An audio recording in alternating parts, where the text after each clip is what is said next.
और गुजरात से इस वक्त की बड़ी खबर आपको दे दें। गुजरात के साहिल से दूर बहरे अरब में पाकिस्तान की कारस्तानी, पाकिस्तान ने की भारतीय माहीगीरों पर गोलीबारी। 6 माहीगीर पाकिस्तान की तहवील में।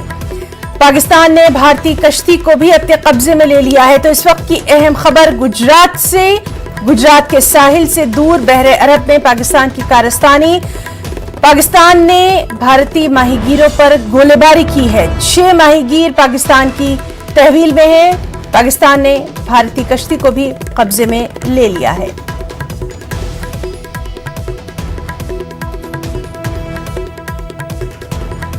तो अहम खबर, गुजरात के साहिल से दूर बहरे अरब में पाकिस्तान की कारस्तानी, पाकिस्तान ने भारतीय माहीगीरों पर गोलीबारी की और 6 माहीगीर पाकिस्तान की तहवील में हैं। आपको बताएं कि पाकिस्तान ने भारतीय